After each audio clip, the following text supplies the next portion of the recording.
ततो युद्धपरिश्रान्तं समरे चिन्तया स्थितं रावणं चाग्रतो दृष्ट्या युद्धाय समुपस्थितं दैवतैश्च समागम्य द्रष्टुमभ्यागतो रणम् उपागम्याब्रवीद्राम अगस्त्यो भगवान् ऋषिः राम राम महाबाहो शृणु गुह्यां सनातनं येन सर्वा नरीन् वत्स समरे विजयिष्यसि आदित्यहृदयं पुण्यं सर्वशत्रुविनाशनं जयावहं जपे नित्यमक्षयं परमं शुभं सर्वमङ्गलमाङ्गल्यं सर्वपापप्रणाशनं चिन्ताशोकप्रशमनमायुर्वर्धनमुत्तमं रश्मिमन्तं समुज्जन्तं देवासुरनमस्कृतं पूजयस्व व्यवस्वन्तं भास्करं भुवनेश्वरं सर्वदेवात्मको हेषा तेजस्वी रश्मिभावनः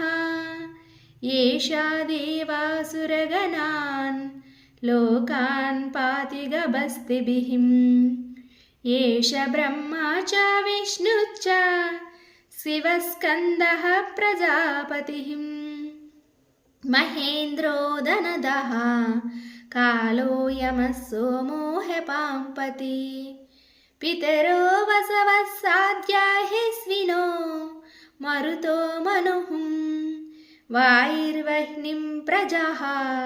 प्राणाऋतुकर्ता प्रभाकरः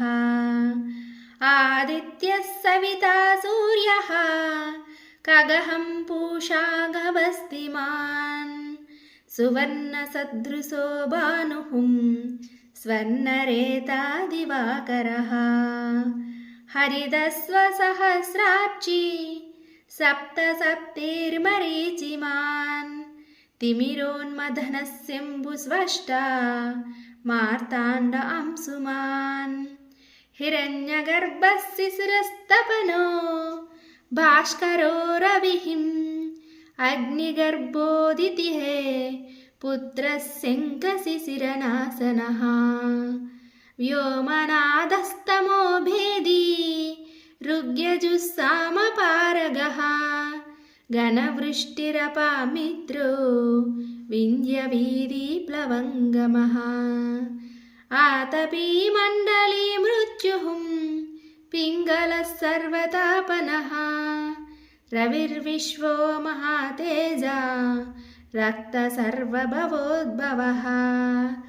नक्षत्रग्रहतारानामधिपो विश्वभावनः तेजसामपि तेजस्वी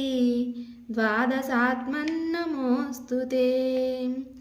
नमः पूर्वाय गिरये पश्चिमायाद्रये नमः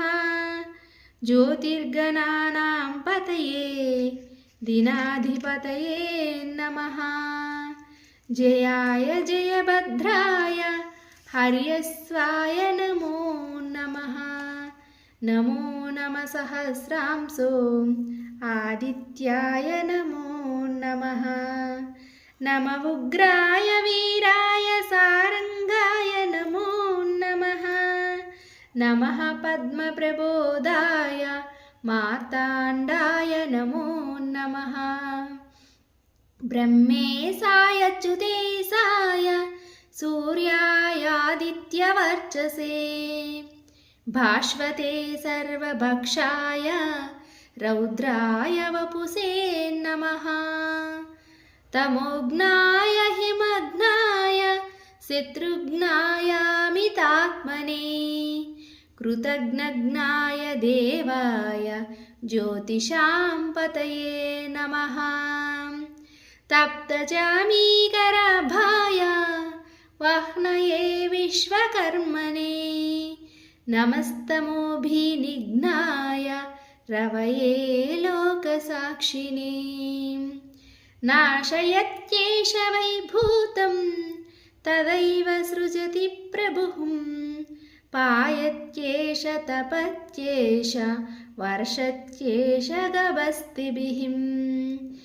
एष सुप्तेषु जागर्ति भूतेषु परिनिष्ठितः एष चैवाग्निहोत्रं च फलं चैवाग्निहोत्रिणाम् वेदाच्च क्रतवच्चैव क्रतूनां फलमेव च यानि कृत्यानि लोकेषु सर्वाण्येषु रविः प्रभुः येन मापत्सु कृच्छ्रेषु कान्तारेषु भयेषु च कीर्तयन् पुरुषः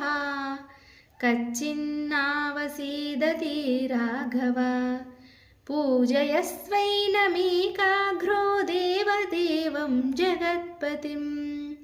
यतत्प्रिगुणितं जप्त्वा युद्धेषु विजयिष्यसि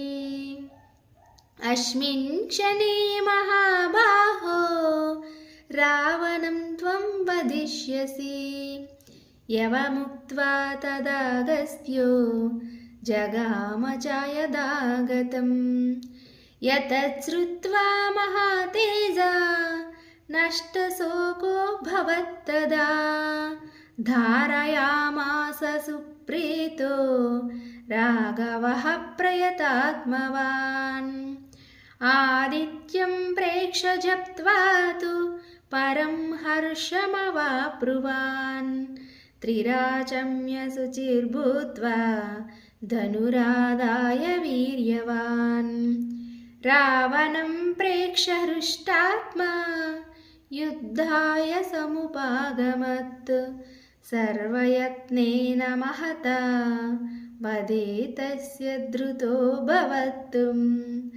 अधरवीरवदन्निरीक्ष्य रामं मुदितमनः परमं प्रहृष्यमानः निशिचरपति संशयं विदित्वा सुरगणमज्जगतो वचस्त्वरे।